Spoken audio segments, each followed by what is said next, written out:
Dear friend, have you ever wondered how to live peacefully and joyfully after 70 without the stress, noise, or burdens that often come with age? The truth is, growing older doesn't have to mean growing heavier in heart.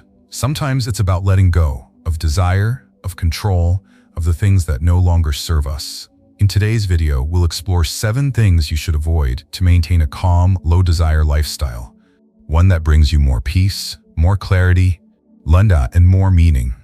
Whether it's letting go of toxic expectations or learning to embrace simplicity, you'll discover practical wisdom rooted in real-life experiences. If this topic resonates with you, comment 1 below. If not, comment 0 to help me improve future content. And if you haven't subscribed yet, please hit subscribe and turn on the bell so you don't miss out on more uplifting, heart-centered videos for seniors like you. Let's begin this journey together toward a lighter, wiser, and more peaceful old age. First, don't work hard to help your children. As we grow older, many of us carry within us a deep and unwavering love for our children and grandchildren. A love so powerful that it often moves us to sacrifice our own comfort, time, and even health in their service. For decades, we've been taught that true love means putting others before ourselves, especially our families. And while there is deep beauty in that selflessness, there comes a time in life, particularly in our 60s and 70s, when we must pause and ask, at what cost? Take the story of Mrs. Helen Richardson, a 72-year-old retired nurse living in Ohio. After raising 3 children of her own, Helen looked forward to retirement as a season of peace, of tending to her garden, traveling with friends, and finally taking care of herself after years of giving. But that peaceful season never arrived. Just months after retiring, her eldest daughter asked for help watching her twin toddlers while she returned to work. Of course, Helen said yes. How could she not? She adored her grandchildren and believed it was her duty to step up, especially since she was still healthy enough to manage. Weeks turned into months, then years. Every day, Helen woke up early, made breakfast, changed diapers, cleaned the house, and kept up with the endless energy of 2 young children. She missed doctor's appointments, lost touch with friends, and often skipped meals out of exhaustion. At first, she brushed off the aching joints, the shortness of breath, the dizzy spells. It's just part of aging, she told herself. But aging isn't just about the passage of time. It's about how well we care for ourselves in that time. Eventually, Helen collapsed in her kitchen one morning from sheer exhaustion and dehydration. The fall fractured her wrist and left her in a cast for 6 weeks. Suddenly, she wasn't the helper anymore. She was the one needing help. Her daughter had to take time off work, hire part-time childcare, and manage household duties she hadn't touched in years. What was meant as a gift of support became an unintentional burden. Helen's story is not uncommon. Many older adults find themselves in a similar pattern, wanting so deeply to help their children that they sacrifice their physical health, emotional well-being, and often their independence. But we must ask ourselves, can we truly help our loved ones if we ourselves are running on empty? The truth is, taking care of your health is one of the most loving, generous things you can do for your family. When we honor our bodies, rest when we need to, and set healthy boundaries, we ensure that we're around longer, more present, and more capable, not just physically, but mentally and emotionally. We teach our children the value of self-care. We model what it looks like to age with grace and dignity. This doesn't mean cutting yourself off from your family or saying no to helping altogether. It means being mindful. It means recognizing that your body at 70 is not the same as it was at 40. And that's not a failure, it's nature. It means listening to that quiet voice inside that says, I need rest today, and allowing yourself to honor that voice without guilt.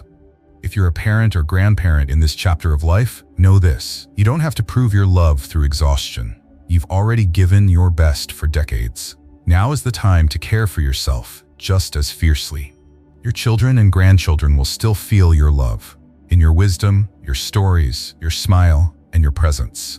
So before you commit to one more sleepless night, one more day of aching knees chasing toddlers, take a deep breath and ask yourself, am I okay? Because when you are well, when you are whole, you become a far greater gift to the people you love, not through self-sacrifice, but through self-respect. And that too is love. Second, don't demand longevity. For many older adults, especially after the age of 70, the idea of living longer becomes almost a mission, one pursued with a quiet urgency that's often fueled by fear.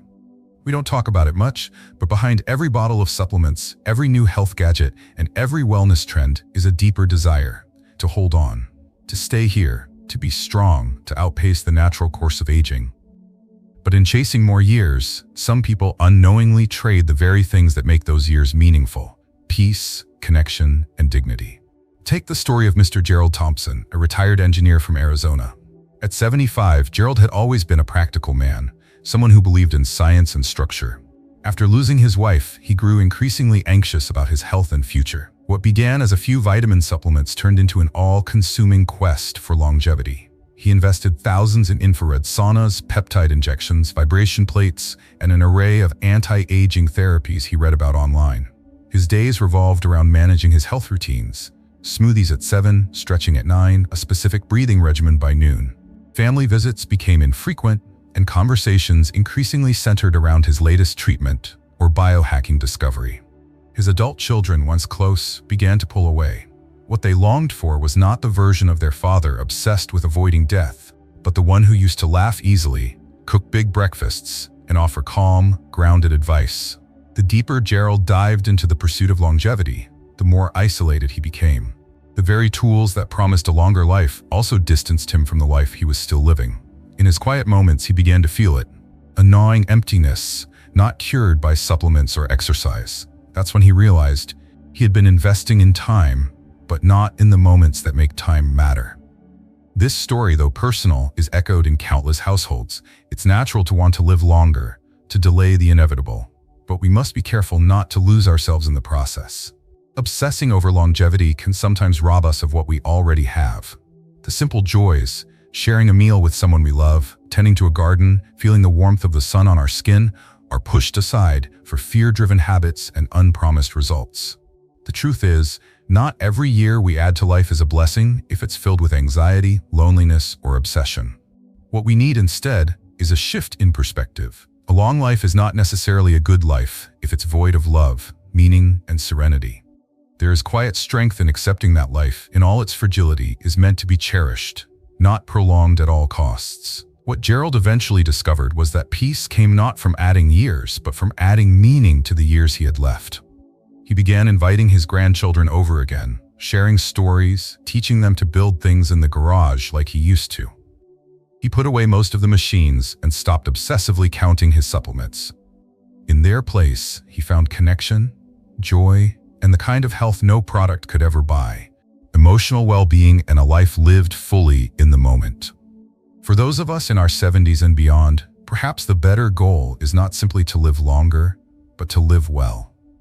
To treasure what we have now, to hold our families close, to find fulfillment in the present, rather than chasing a future that is never guaranteed. There's nothing wrong with taking care of our health, but it should never come at the cost of the very things that make life beautiful. So let us release the fear of aging.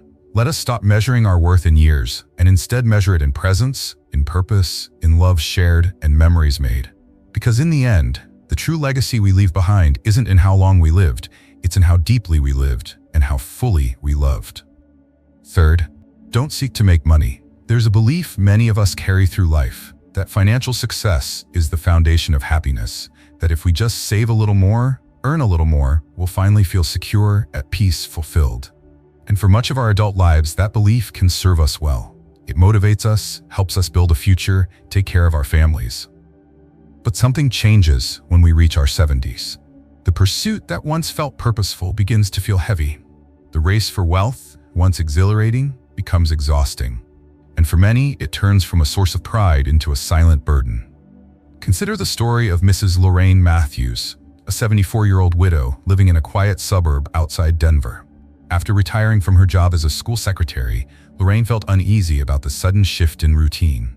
She worried about being a burden, about outliving her savings, about rising medical costs. Even though her modest retirement fund covered her daily needs, the fear of not having enough crept in like a shadow over her days. So she picked up part-time work as a house cleaner, taking on 2 homes a week. At first, it gave her a sense of purpose. But as the months passed, her back began to ache. Her hands stiffened, and she often returned home too tired to enjoy the little pleasures that used to bring her joy, like gardening or baking with her granddaughter. Her body was telling her to slow down, but her mind, conditioned by decades of frugality and sacrifice, told her to keep going. Until one morning, she collapsed while mopping a kitchen floor, and everything changed. That fall, though not life-threatening, forced Lorraine into weeks of recovery. More than the physical pain, what struck her the most was the realization that she had spent her time chasing security she already had. She had missed family events, turned down invitations from friends, and worn down her health, all for a little extra money she didn't truly need. Lorraine's story mirrors the inner conflict many seniors face, the balance between financial caution and the quality of life. The truth is, as we grow older, our needs shift. The urgency to accumulate wealth should give way to the need for rest, reflection, and connection. Studies have shown that prolonged physical labor in our 70s significantly increases the risk of chronic illness and can even shorten life expectancy.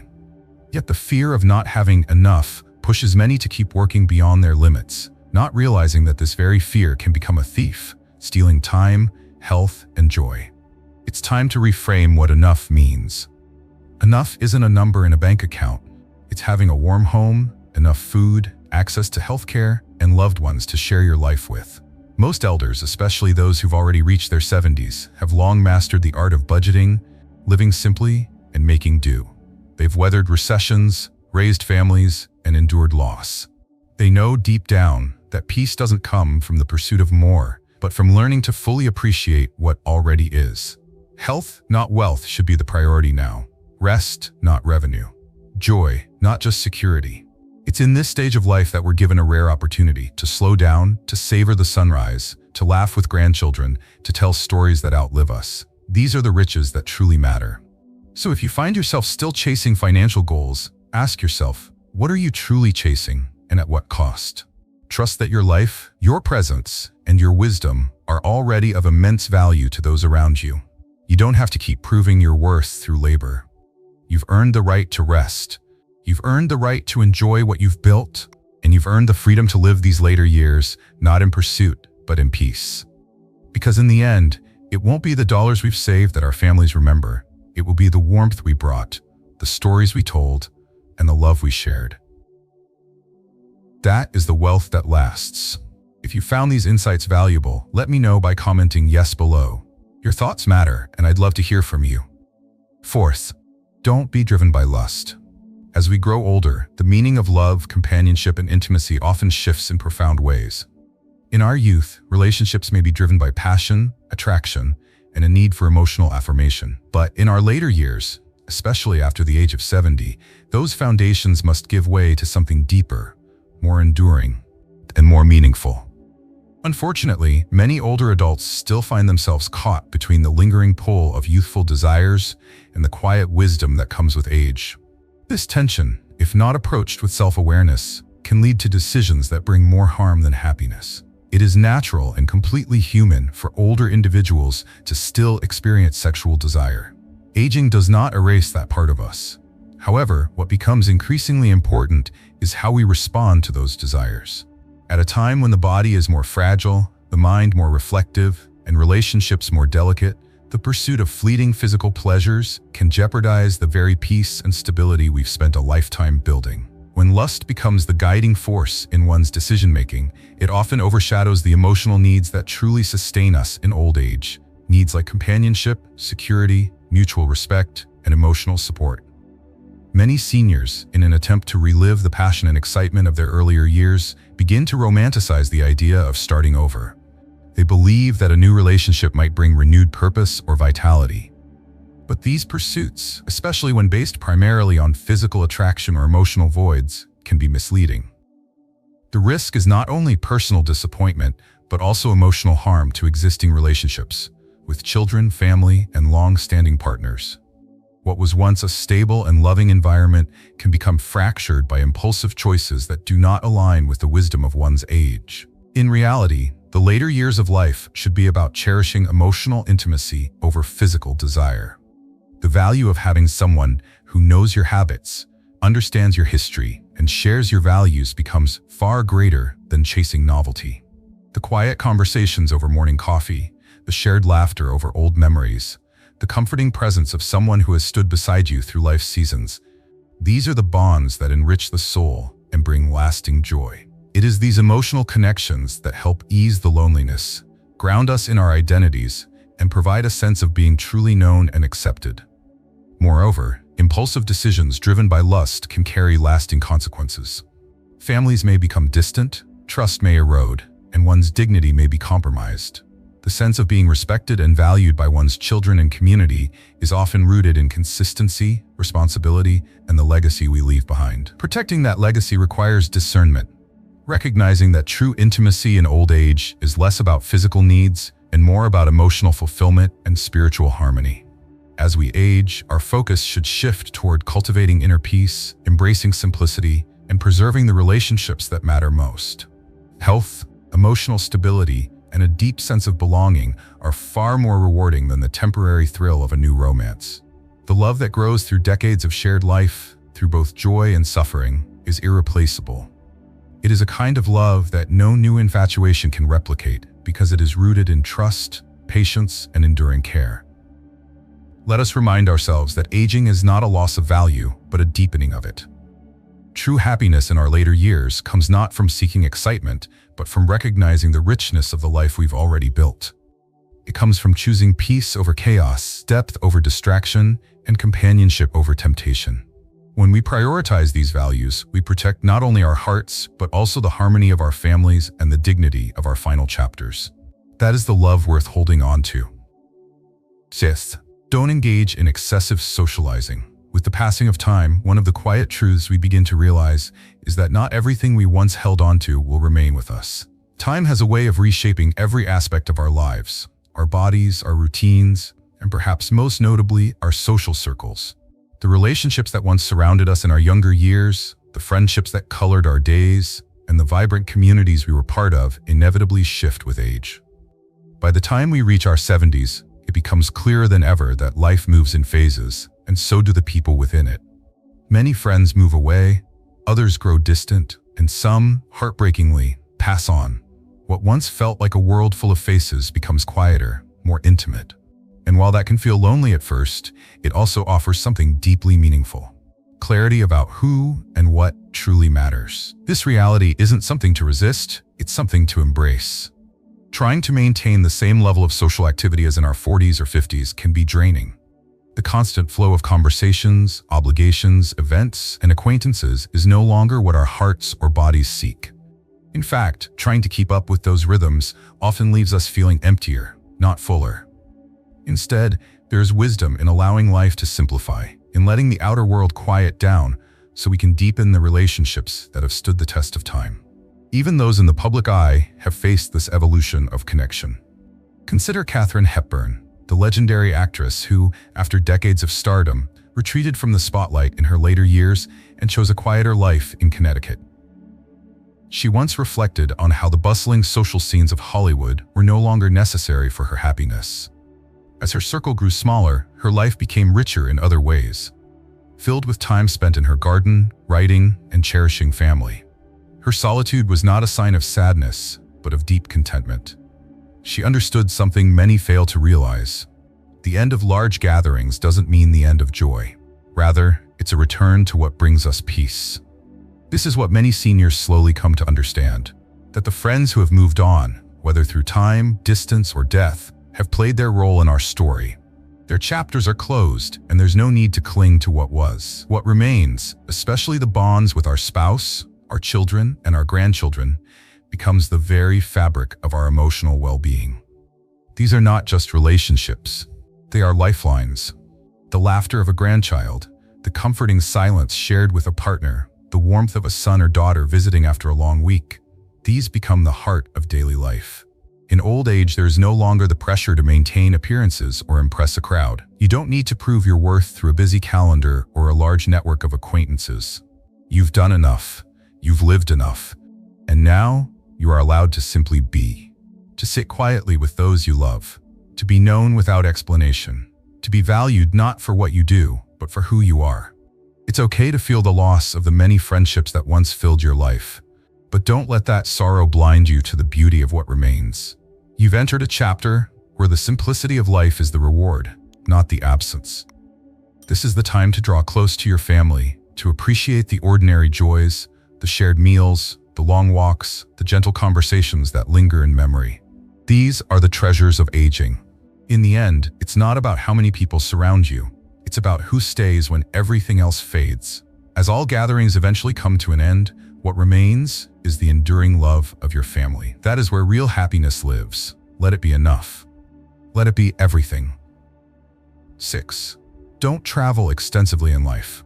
In the later chapters of life, many of us begin to crave something far more valuable than adventure or excitement. We long for peace, safety, and emotional fulfillment. While the idea of traveling the world during retirement may seem attractive, especially when we've spent decades working and caring for others, it's important to pause and ask whether such pursuits truly bring the happiness we seek. For those over 70, the world outside is no longer just a place of wonder. It can also hold hidden risks and challenges that our aging bodies and minds may not be fully prepared to handle. Scientific studies have shown that as we age, both physical and cognitive resilience gradually decline. Research published by the National Institute on Aging highlights how travel-related stress, unfamiliar environments, and disruption to routines can significantly increase anxiety and health risks in older adults. The simple act of navigating a crowded airport, adjusting to different time zones, or coping with unexpected illness far from home can turn what should be a joyful experience into a taxing ordeal. Moreover, a study from Harvard Health reports that seniors who engage in frequent high-stimulation activities without adequate rest may experience elevated blood pressure and heart strain, particularly if travel involves long hours or high-altitude destinations.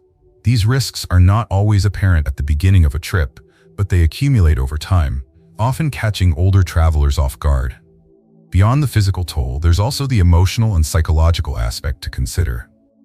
The desire to travel extensively in later years can sometimes stem from a subtle fear of missing out, a feeling that we must check off every item on a bucket list before it's too late.